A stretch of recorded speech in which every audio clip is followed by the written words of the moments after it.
What's going on, everybody? Hope you're all having a fantastic day today. Now, ladies and gentlemen, today's video is going to be extremely spicy, and I gotta say, we're at a point where Activision has officially reached rock bottom when it comes to Modern Warfare 2. Now, of course, there are a lot of other rants that I want to go ahead and discuss with Season 3, and I also want to talk to you guys about XDefiant, the game that you guys are watching right here as background footage. I don't really want to showcase any Modern Warfare 2 gameplay over today's commentary because I'm just not feeling it. I've been playing XDefiant, and I gotta be honest, this game is just so much fun. So, of course, I'm going to showcase this instead.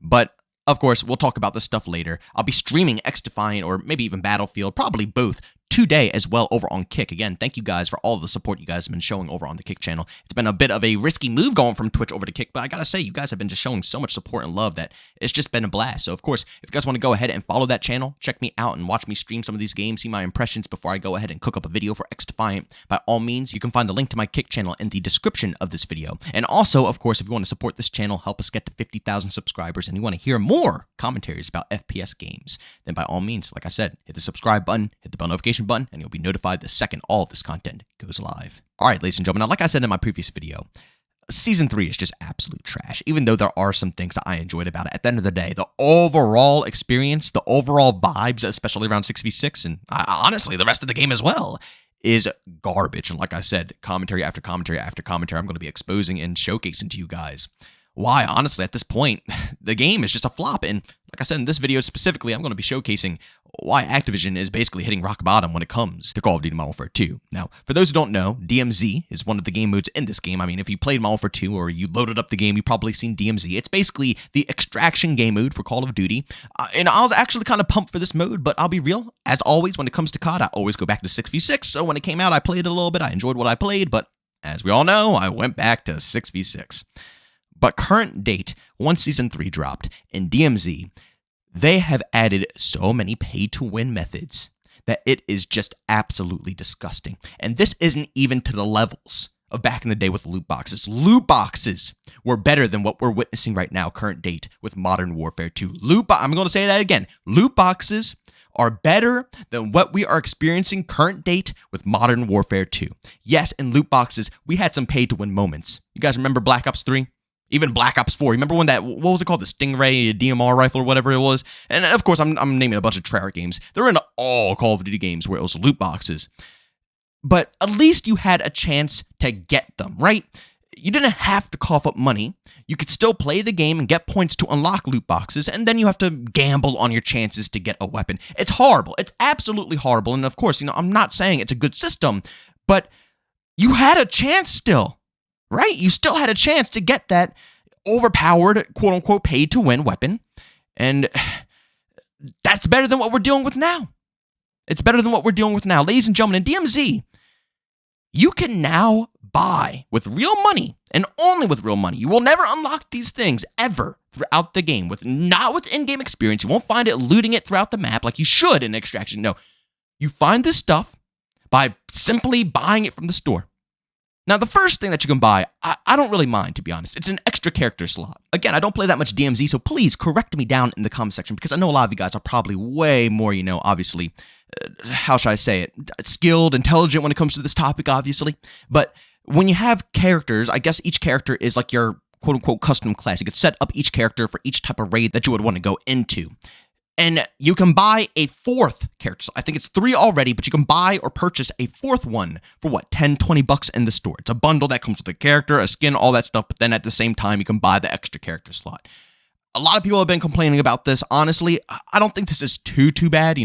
For Escape from Tarkov, for Christ's sakes, has, what is it called? The Edge of Darkness edition, which charges you almost like, what, $50 plus extra to get extra storage in the game. And if you don't get this edition, literally the storage space in that game is horrifying. It's really bad to manage, Pretty much everybody who has played Escape from Tarkov for a long time, wants to dedicate time into it, upgrades to their edition. It's almost mandatory. So, that's partially paid to win, I guess, but at the end of the day, they're basically charging you for a full price game at that point when you get all that storage space, because the basic edition of Escape from Tarkov is really cheap, honestly, compared to a full priced game. And, you're buying up to technically a quote unquote full priced game at that point and you get the rest of the storage. Call of Duty, no. You're buying a $70 product and now you're buying more storage on top of that. Again, like I said, I guess I'm still talking bad about it. I guess it is a bad thing, but I don't see as much wrong with that compared to what I'm about to present to you guys. Ladies and gentlemen, these bundles that you can purchase in the store are going to give you perks and benefits when you go into a raid every time you spawn in. Yes, you heard that correctly. You can purchase operators in the store in bundles. And it's not just going to be an extra character slot. No, these characters are going to spawn in with things that are literally game-changing for your experience in DMZ. Things like a UAV. Right off the bat when you spawn, you get a UAV. Right off the bat. Other characters drop in with extra armor plates. One of them actually gives you a permanent self-revive. It's insane. It's actually insane, people. And the sad part about it is that what they want people to do is buy all of them. Because if you buy all of these skins, all of these characters, when that character dies, I think it goes on a respawn timer, right? When your character dies, you have to wait to actually be able to pick that character or something again, I believe, in DMZ. So I'm assuming Activision wants them to buy all these bundles so all their character slots can be filled with people who have base perks that they can spawn into DMZ with. So if they buy 3-4 bundles, they can literally have 3-4 different characters that will always spawn in. You'll never spawn in with nothing. You'll always have something. And ladies and gentlemen, that is the definition of paid to win. The whole purpose of an extraction game mode is to go in with what you have and earn what you bring in later. If you are a decked out soldier, you got there because of the work that you put into the game mode, not because you spent $20 in the store on a bundle that's going to give you benefits on top of everybody else. Do you know how bad this is going to make the experience for everybody else? There's going to be people coming into DMZ, which once again, they have to start from scratch. They have to build their way up. And they're going to be running into people who literally are spawning in, once again, like I said, with self-revives, UAVs, a bunch of armor. And like I said, there's more. That's not just it. There are more characters that you can purchase with these paid-to-win attributes. And that's who they have to go up against. And along with that, all of these attributes, all these characters, all these packages in the store, they come with weapons that also have a respawn cooldown. So you can get all of your insured weapons 10 times faster than everybody else in the game. Once again, completely paid to win, and it's what Activision wants everybody to do. They want people to buy all of them, not just one bundle. They want them to buy all the bundles. All the bundles. So when they finally hop into the game, no matter what, they're always going to have an insured weapon. You know, if they buy 3, 4, 5 bundles that all have that stuff, once again, like I said, they'll always have a character to spawn in with, you know, like I said, a pay-to-win attribute, and they'll always have an overpowered weapon to spawn in with. The whole purpose of DMZ is to find your loot in the raid, find weapons that are actually good, actually worth it, bring them back with you so you can have them, so you can use them, and then on the rare occasion you get your insurance weapon. But this is just completely unfair. It's a massive advantage over everybody else who's trying to get into the experience. Like I said earlier, to me personally, this is proof that Activision has officially reached rock bottom when it comes to Call of Duty. When they add pay-to-win mechanics into the game, they have reached rock bottom because there's no reason for them to add anything like that in the game. It's a last resort.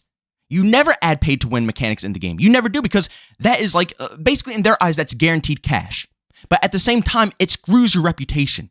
You know, but that's the like I said, it's always something that comes. You can't have something as positive as that will give you so much money from, you know, their consumers without negative feedback. But they're okay with that because the game is dying. They don't care about the reputation at this point. They don't care about anything. The game is losing players constantly. They're losing out on money. Well, man, I have another commentary to talk about with the Black Sale bundles, which is actually worrying me about this even more because, you know, man, like I said, it's getting really bad, ladies and gentlemen. Honestly, I'm starting to think we're losing this fight. We're winning with Season 2, but it seems like we're backpedaling. But at the end of the day, like I said, they lost so bad with Season 2 that they are literally, they said, forget it. We are just going to sell everything, max price everything, get our money's worth. And that's what pay to win is. Like I said, people will look at that and they say, okay, if I want to play DMZ, I have to pay for this. It's basically mandatory. If you don't pay for it, you will always be at a disadvantage when you load in. And like I said, they will make so much money from that, but it's going to kill their reputation. It's done for them, man. It's done for the game at this point. It's done for the game. But, well, I can't say it's done. I can't, because people are still going to buy it. If nobody bought it, it wouldn't be a problem. But I know people are going to buy it. That's how Call of Duty works. Call of Duty works because people will always dump cash into the experience no matter what. Even if it's a complete ripoff, even if it's as scummy as it gets, people are going to cough up money for all of the stuff in the game. It is what it is, ladies and gentlemen. But please do me a massive favor if you haven't already. Leave your opinions down in the comment section below. Let me know what you think about these bundles. Do you think they're paid to win? Do you think they're not paid to win? You know, I'm really curious on how everybody's feeling about this overall topic. For me personally, they're paid to win. You know, everything about this is paid to win. But of course, the community, have some different opinions out there, and I would love to hear them all. But ladies and gentlemen, thanks so much for checking out this video. If you enjoyed it, make sure to leave a like. If you hate it, leave a dislike. Also, if you're brand new, enjoy the content, subscribe and tap the notification button. Also, want to chat with me, this is two ways to do so. I have a Twitter and Discord, both linked down in the description. And also want to catch me live streams of video games over on Twitch, with that's in the description as well. But guys, thanks so much for tuning in. See you all next one. Peace out.